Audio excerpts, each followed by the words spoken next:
I didn't know it was possible to fall for someone in the quiet spaces between words. But that's where it started, with silence, with the way she paused before answering, with the way her eyes stayed on mine a second longer than they needed to.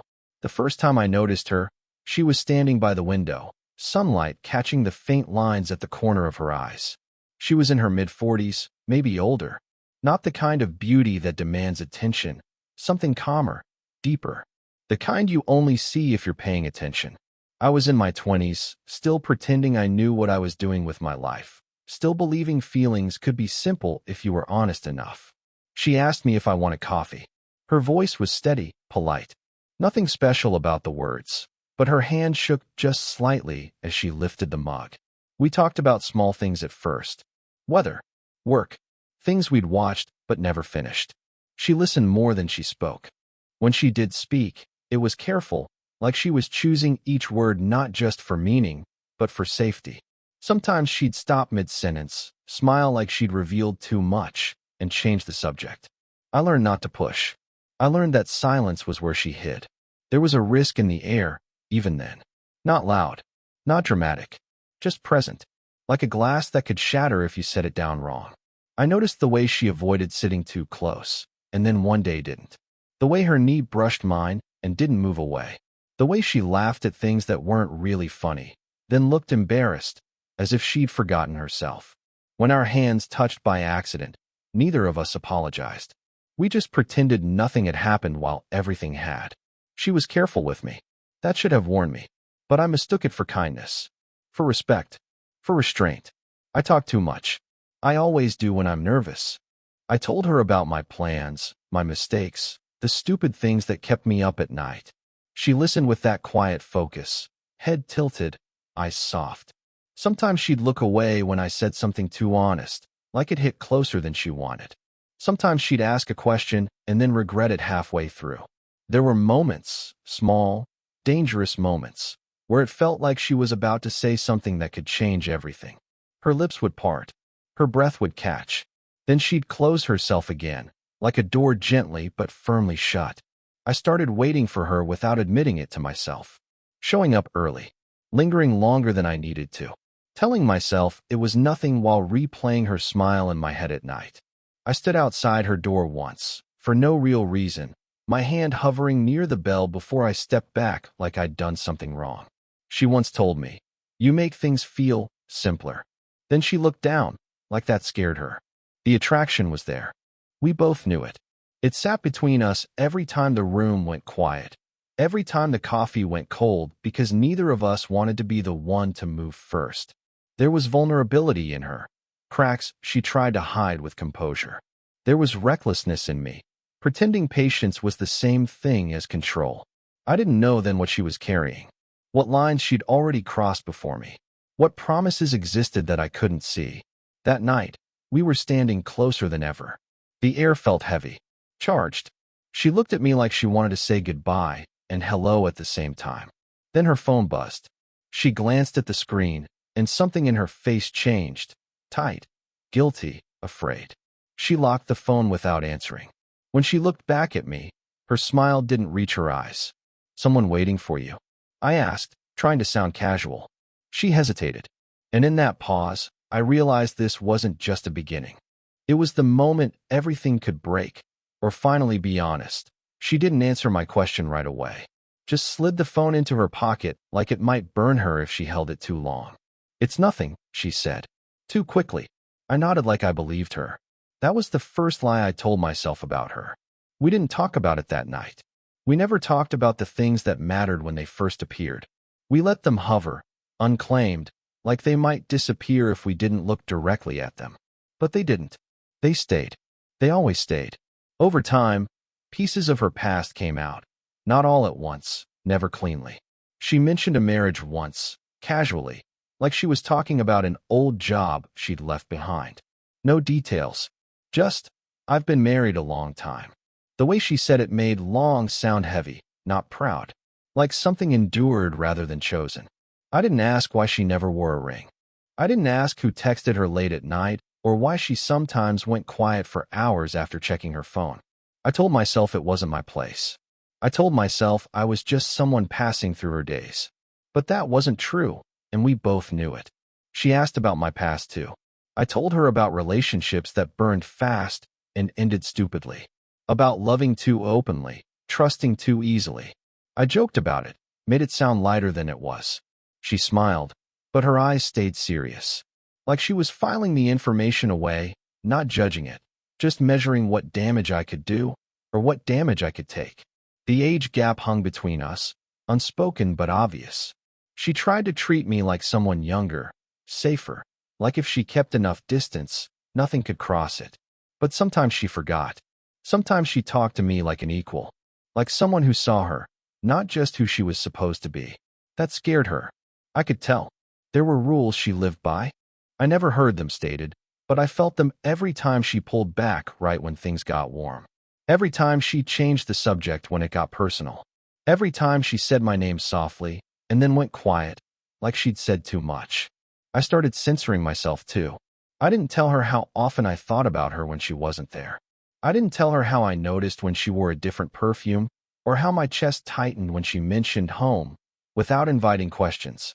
I pretended I was fine being on the outside of whatever life she went back to after we talked. But there were cracks in her composure. Once, she admitted she felt invisible sometimes. She said it like a joke, looking at the floor. I wanted to tell her she was the most visible person in any room to me, but I didn't. I swallowed it, afraid of crossing a line she couldn't uncross. That night, we sat closer than usual. Our shoulders touched. She didn't move away. She told me a story from years ago, something small, something sad. A moment when she realized she'd stopped being asked what she wanted. Her voice stayed steady, but her hands folded tightly in her lap. I listened without interrupting. When she finished, the silence stretched, thick and intimate. Without thinking, I reached out. Just barely. My fingers brushed the back of her hand. She inhaled sharply, but she didn't pull away. Her hand turned slightly, almost unconsciously, fitting against mine. No promises. No words. Just contact. Warm. Real. We stayed like that for a moment too long to be accidental. And in that quiet, dangerous closeness, I knew this wasn't just attraction anymore. It was connection, fragile, forbidden, and already asking us both to choose that I should have pulled my hand away. Instead, I stayed still, like movement might shatter whatever fragile permission had just been given. Her fingers rested against mine, not gripping, not retreating, just there. The quiet felt louder than any confession. Then she took her hand back. Not abruptly, carefully, like she was handling something breakable, like she was afraid it might cut her. "We shouldn't," she said, not looking at me. I nodded, even though my chest tightened. Yeah. Neither of us moved. That became our pattern after that night, almost in interruptions. Conversations that edged too close, then swerved. Glances that lingered until one of us noticed the other noticing. She started leaving earlier. I started arriving later, pretending coincidence could keep us safe. It didn't. One afternoon, I showed up and found her already tense, shoulders stiff, eyes scanning the room like she was waiting for something to go wrong. Her phone sat face down on the table. She kept checking it anyway. "You okay?" I asked. She smiled. The polite one. The practiced one. Just tired. That was another lie we both accepted. The door opened behind me. I heard footsteps. A man's voice, familiar to her in a way I wasn't. Comfortable. Claimed. "Hey," he said. I turned. He was older than me. Calm. The kind of presence that didn't need to announce itself. He walked straight to her, kissed her cheek like it was routine, like it belonged to him. Her husband. She introduced us quickly, stumbling over my name like it didn't fit in her mouth anymore. He shook my hand. Firm grip, steady eye contact. I wondered if he could feel it. How wrong my pulse was. How much of her was already etched into me. He talked. About work. About traffic. About dinner plans. I barely heard him. I watched her instead. The way she shrank slightly beside him. The way her laugh sounded thinner, tighter. The way she didn't look at me once. Guilt does that. It teaches people where not to look. When he stepped away to take a call, the air shifted. She exhaled, like she'd been holding her breath the entire time. "I'm sorry," she whispered. "For what?" I asked, though I knew. She shook her head. This was a mistake. The word hit harder than I expected. I took a step back, gave her space she didn't ask for. Okay. But my voice betrayed me. Too flat. Too quick. She noticed. Her eyes flicked up, searching my face, then away again. I don't want to hurt you. Too late, I almost said. That evening, she tried to pull away for real. Short replies. Canceled plans. Polite distance. I told myself to respect it. I told myself this was where I was supposed to leave. Then it rained. Hard. Sudden. I waited under the awning longer than I needed to. So did she. When she finally stepped closer to avoid the rain, our arms brushed. She froze. I felt her breath catch. For a second, just one, it felt like she might lean in. Like she might forget every rule she'd built. Instead, she whispered my name. Soft. Broken. And behind us, the door creaked open again. This time, someone was watching. I didn't turn around right away. I didn't need to. I could feel the shift in the air, the way her body stiffened, the way her breath changed. Someone else stood there now, close enough to matter. Close enough to turn something private into something dangerous. When I finally looked, it wasn't her husband this time. It was a woman I'd seen once before, around her age, sharp eyes, too aware. A friend. Or maybe someone who asked questions she couldn't afford to answer. Am I interrupting? The woman asked, smiling without warmth. No, she said quickly. Too quickly. We were just talking. I almost finished for her.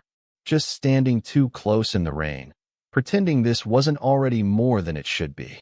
The woman's eyes flicked between us, lingering, measuring. Then she nodded, said something polite, and stepped inside. But the damage was done. Being seen, even halfway, changed everything. She didn't wait. She walked past me, toward the door, like distance could fix what closeness had started. I followed. Hey, I said quietly, not wanting anyone else to hear. You don't get to just disappear every time it gets hard. She stopped. Slowly, she turned around. Her face was tight, controlled, but her eyes weren't.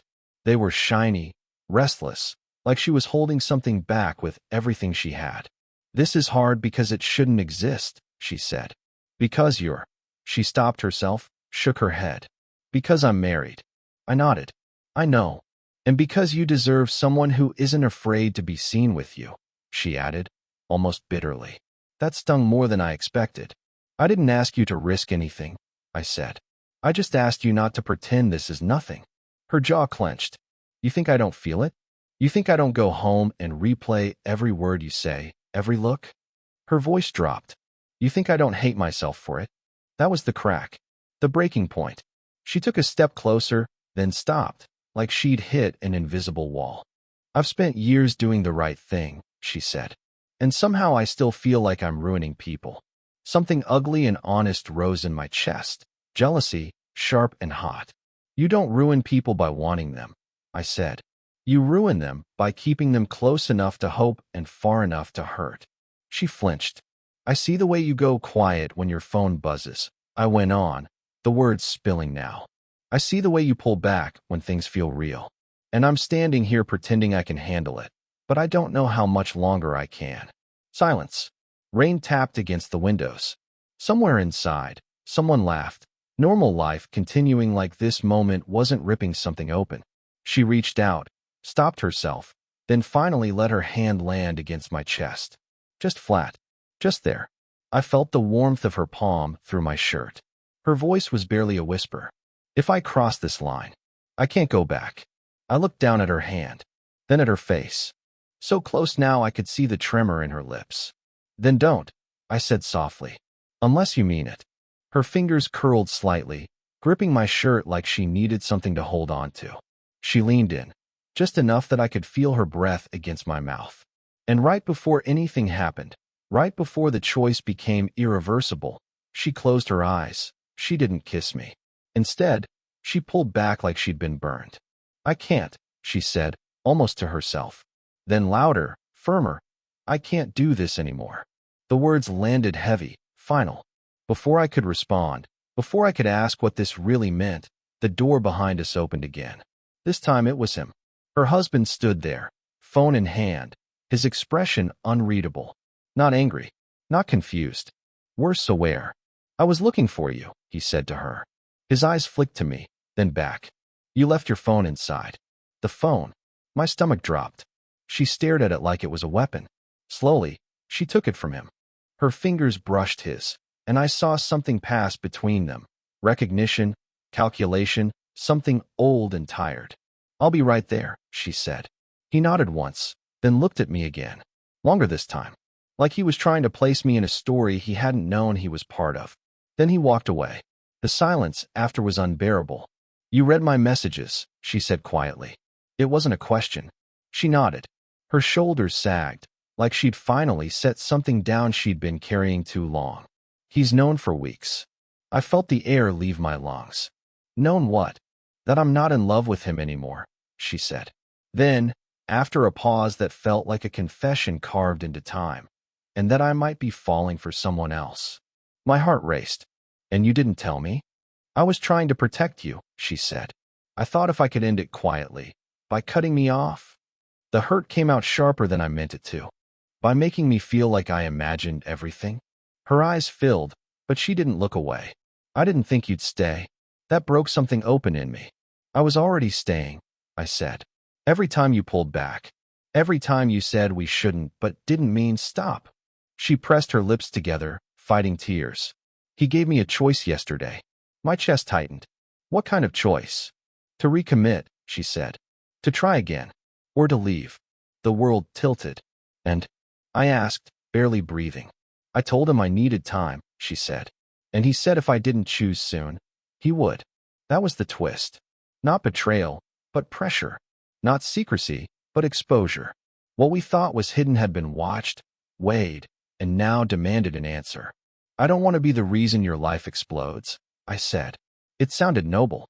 It felt like surrender. She stepped closer. You're not, she said. You're the reason I finally told the truth.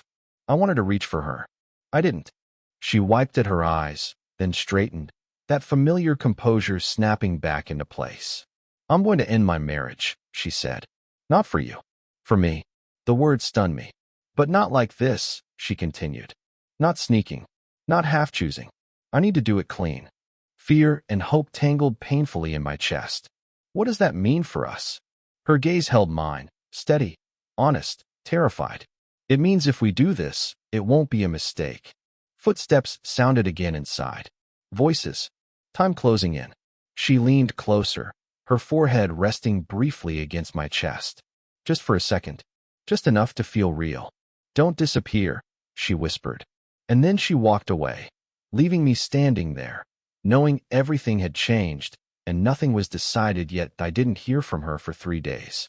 Not a message, not a missed call, nothing. Those were the longest days I'd had in years. Not because I was waiting, but because I was finally forced to face what waiting meant. I replayed everything. Her hand on my chest, the way she said my name like it was a risk, the way she asked me not to disappear while being the one who walked away. On the 4th night, there was a knock at my door. Not hurried, not hesitant, just firm. When I opened it, she was standing there without makeup, without armor. Her hair was loose, her eyes tired in a way that felt earned. She looked older than before, and somehow lighter. I told him, she said. I didn't ask who him was. I stepped aside and let her in. She didn't sit right away. She paced once, then stopped in the middle of the room like she didn't trust herself not to run. I told him the truth, she repeated. That I've been gone for a long time. That staying was hurting us both. That I didn't want to keep choosing safety over honesty. My throat tightened. And he didn't fight, she said quietly. That hurt more than if he had. She finally looked at me then. Really looked. No shields. No rules. I was so afraid of being the bad person, she went on. So afraid of ruining something I forgot it was already broken. I used guilt to punish myself instead of listening to what I wanted. I swallowed. And what do you want? She didn't answer right away. She crossed the space between us slowly, deliberately, like every step was a decision. I want a life where I don't feel invisible, she said. I want to be chosen, and to choose back without hiding. Her hand came up, trembling, and rested against my cheek. This time, she didn't pull away. I want you, she said. Simple, bare, terrifying. I exhaled shakily. I was scared you'd choose what was easier. I did, she said softly. For years. And it cost me more than I admitted. I leaned my forehead against hers. This won't be easy either. I know. A small, sad smile. But it will be honest. That was the moment. Not dramatic. Not loud. Just two people standing in the open, finally done pretending. I kissed her then. Slow. Careful. Like we were both learning what it meant to touch without guilt pressing between us. She breathed into it, hands gripping my shirt like she was anchoring herself. When we pulled back, her eyes were wet, but steady. I don't know what happens next, she said. There will be fallout. Awkwardness. Regret, maybe. I nodded. There will be mornings that feel heavier than this. She smiled faintly. But there will be mornings. She stayed that night.